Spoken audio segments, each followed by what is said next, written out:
on this system will be communicated, however, by the Meteorological Service through regular news releases, also informing you of the latest position of the hurricane, even though it's no longer a threat to us here in Jamaica. And we'll also be communicating that there is a flash flood watch that's in effect at this time, just in case that we do have those heavy rainfalls occurring over sections of the country. Flash flooding is still a possibility, and so we have a flash flood watch that will be in effect for sections of the country, primarily in the north, where the greater likelihood of heavy rainfall exists at this time.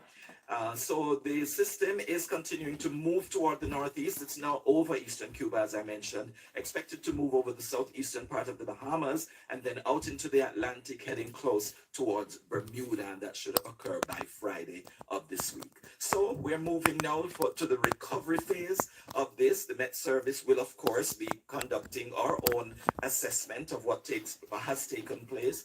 We will provide a formal report to our minister, of course, that will be shared, and that is going to indicate what amounts of rainfall were actually experienced across the island, also where we had the strongest winds. We thank all those who have supported us over the past few days, particularly the National Hurricane Center in the United States, in Miami, Florida.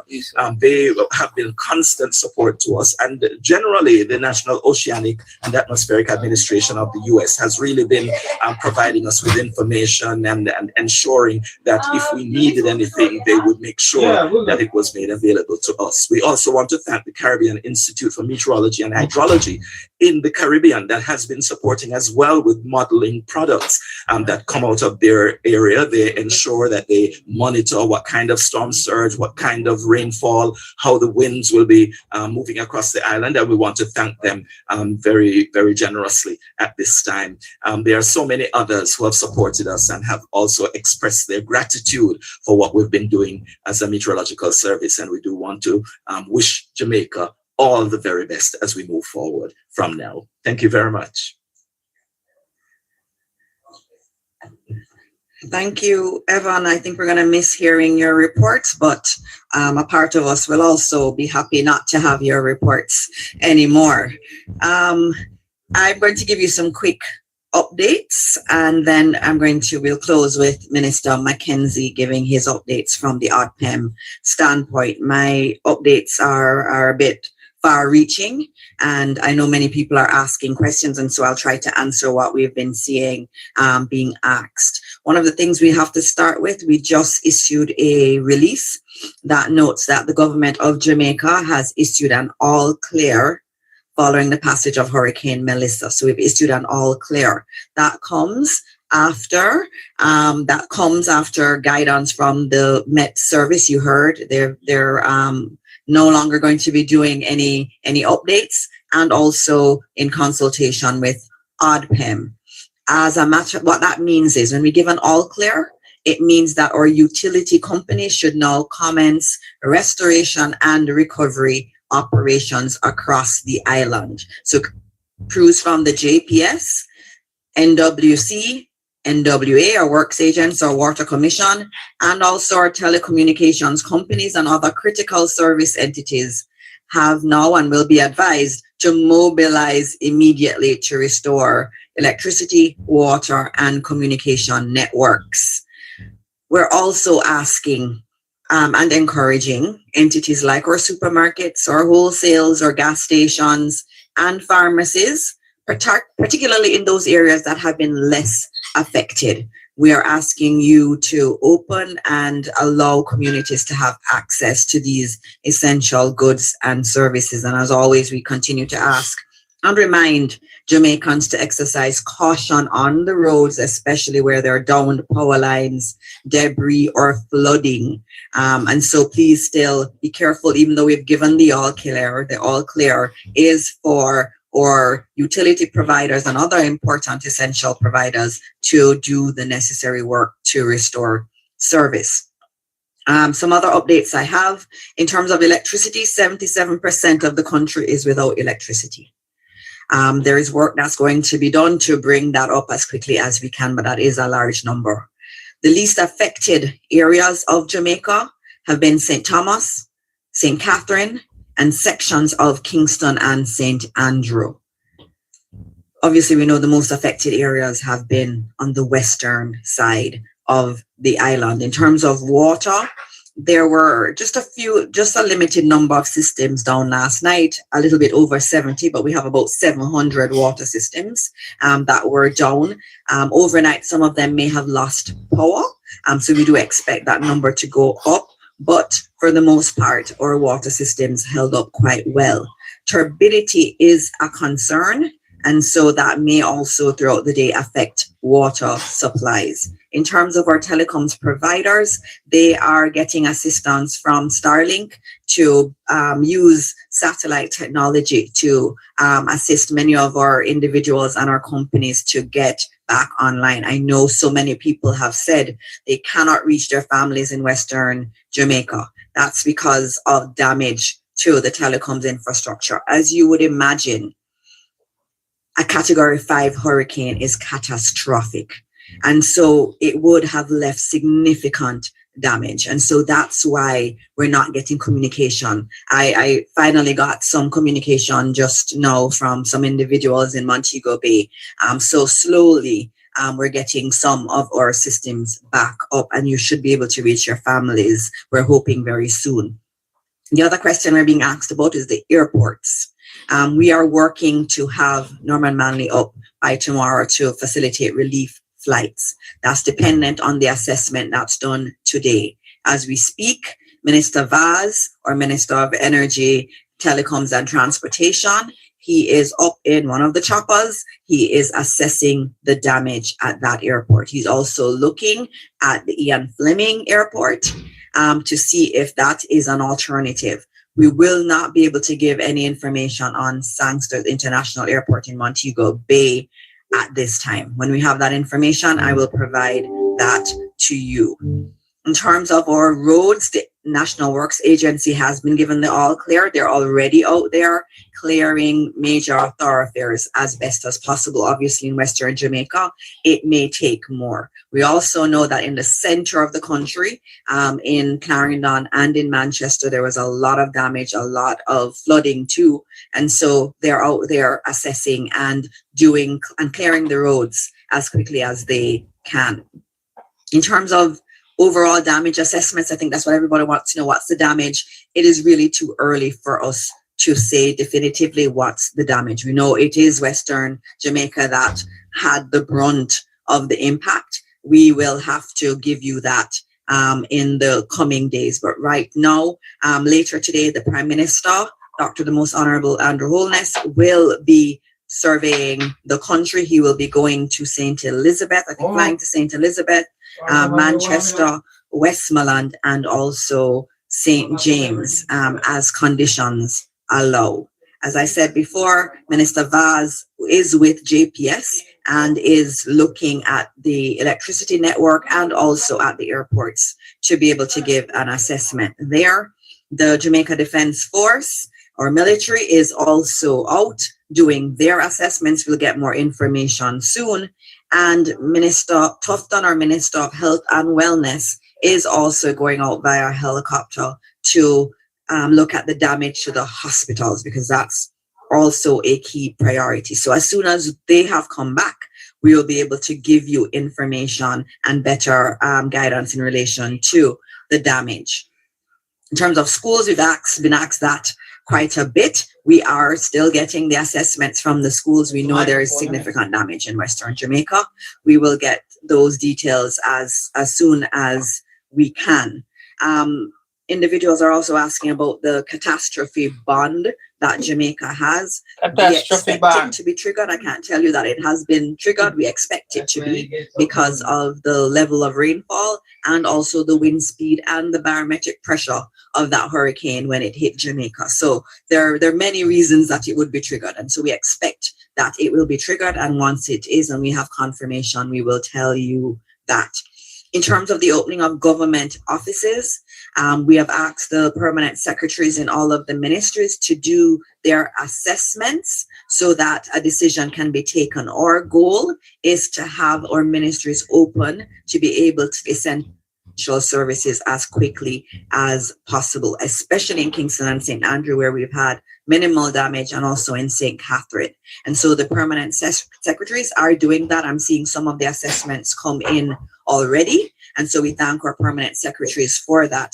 And so as soon as we can, we will start opening up our ministries for the essential services. Not everyone, and we haven't given an all clear for all ministries to open, but some people are very essential, and there are some operations that are central to the country getting back up on its feet. Our goal is to bring back up Kingston. Kingston has 1 million citizens, and so it is important that we get Kingston back up. It was not badly damaged, and we are grateful to God for that. And where there has not been much damage, we will bring those areas back. It's the same thing with electricity. The JPS has said that they will start restoring those areas that had minimal damage. So in Kingston, St. Catherine, St. Thomas, we'll start to see electricity being restored more quickly, and then they will move damaged areas. Those are the key updates I have for you. Just noting that based on Mr. Thompson's diagram and the trajectory of Hurricane Melissa, yes, it has moved past Jamaica, but it is going to affect some of our regional brothers and sisters. And we pray for them like they were praying for us. And so we pray for Cuba, we pray for the Bahamas, and we pray for Bermuda, as they are going to be seeing the effects of this hurricane that has so devastated parts of Jamaica. And so those are my quick updates. Hopefully I got through most of what was needed. I will now hand over to Minister Mackenzie, who will give you the update from our Office of Disaster Preparedness and Emergency Management standpoint. Thank you, Minister Dixon. I just want to say pleasant good morning to all Jamaica, and for those in the western part of the island who was impacted severely, just want to reach out and to say that we are all in your corners and we are hoping for the best. The first question I want to respond to, I keep getting a lot of messages about fatalities. We are not in a position to speak about any deaths because we have not had hints of any deaths so far. So we cannot presume that there are deaths. I'm hoping that there are no deaths to report on, but we are not in a position to make an official statement on deaths because we have not received any such information. The general overview is that the country continues to experience the Hurricane Melissa, and the weather experts have given you a full picture of what is presently taking place and what we must expect over the next couple of days. I want to speak a little about the situation in St. James, which was severely impacted yesterday. The Barnett River overflowed up to 16 feet of water, covered sections of Montego Bay, Westgate, Catherine Hall, Howard Cook Boulevard, the Freeport, Alice Eldemeyer Drive, Barnett Street. Public infrastructure was severely impacted yesterday in the city of Montego Bay.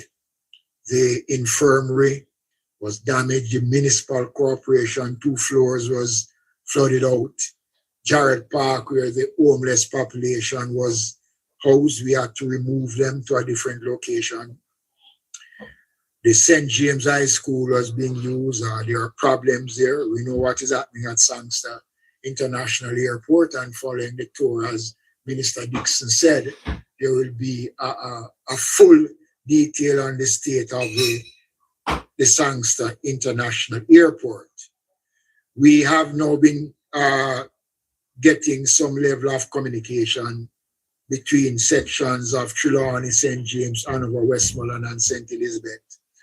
And most of the calls that we have gotten are distress calls. Persons trapped on roof. The JDF and the Jamaica Fire Brigade, up to last night, we were contemplating what sort of approach to take, especially to Catherine Hall. But based on the conditions that existed, the first respondents decided that they would move, and as I speak, they are presently moving, especially in the Catherine Hall area and those areas, to see what the conditions are and to take persons out who are in need of getting out. Already we know the situation with the Ministry of Health and the number of health facilities that has been badly affected. The Black River Hospital has been devastated, for want of a better word. Falmouth in Trelawney, Cornwall Regional, the Noel's Homes in Hanover, and as I said before, the Black River Hospital, Percy Jr. in Manchester, Lionel Town, and the St. Anne's Bay Hospital have all had some effects from the hurricane, and steps are being made. But you know, Jamaicans, in the middle of all of this, a baby was safely delivered under emergency conditions. So there is a Gilbert baby, a Melissa baby, and we want to commend the team who responded to that. And there, as a matter of fact, we have information that 2 other additional deliveries occurred. One mother is resting comfortably while the other remained under observation in the Savlamar Hospital. So we are a great country, and despite our challenges, we rise to the occasion. Our road infrastructure, we have not had a full rollout yet of the damage, but I know there are a lot of block roads. The municipal corporations, the National Works Agency, already the National Works Agency was active last night in clearing access to the road leading to the Palisades Road and other main roads. So by the public will see some general activities on our roadways, making the roads accessible so that persons can move about. Fallen trees. I'll be meeting in a short while with the Jamaica Fire Brigade and the Municipal Corporation and the National Solid Waste Management Authority to map a strategy as to how to approach fallen trees.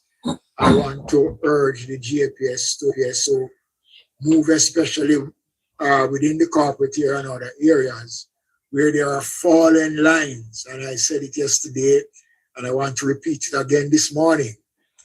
We are now in the process of beginning the cleanup exercise on our main roads.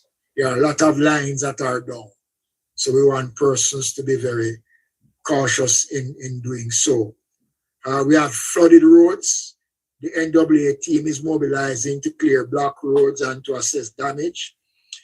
As conditions improve, some of the roadways that were affected are Dalvey in St. Thomas, Hampton Green in St. Catherine, Caledonia Road in Manchester, and other roads right across the country. So we are just being specific based on the information that is coming into us.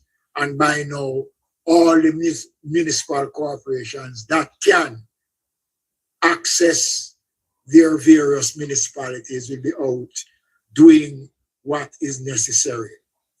The question of search and rescue, as I spoke about that is being undertaken in a meaningful way, and all the necessary things will be done to ensure that persons who need to get out is in a position to do so.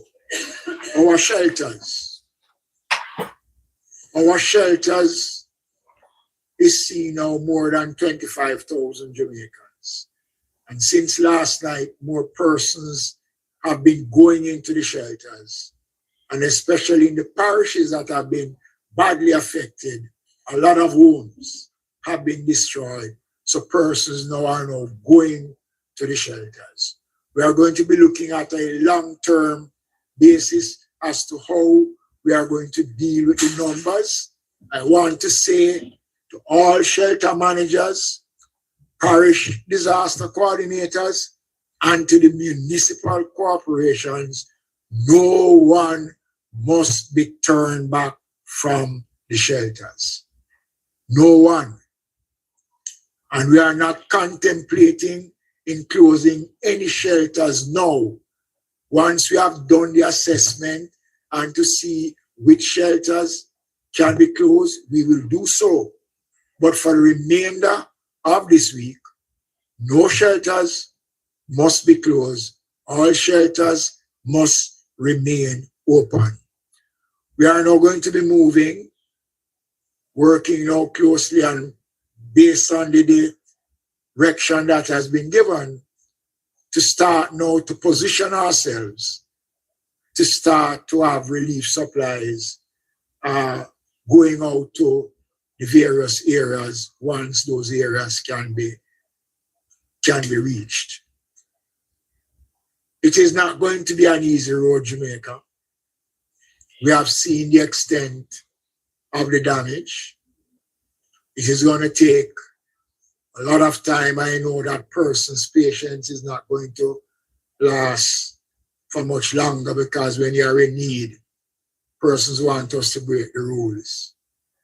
While we are prepared to do everything to accommodate speedy response, we also have to be mindful of the protocols that exist and the fact that we have to be accountable, and we don't want to be accused of doing anything that is not within what the law requires us to do. I am quite sure that persons have waked up this morning wondering what their future will be like. As I said yesterday, the government is here. We are committed. We have already started to put the necessary things in place. And within the next couple of hours leading in tomorrow, you will see a lot more.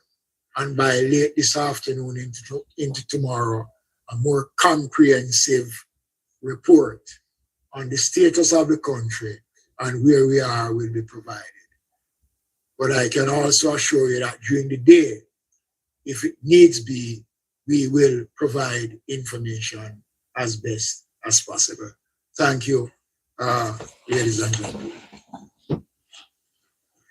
Thank you, Minister. And this is the end of our press conference. As we end, we know that there are a lot of Jamaicans who are hurting, who are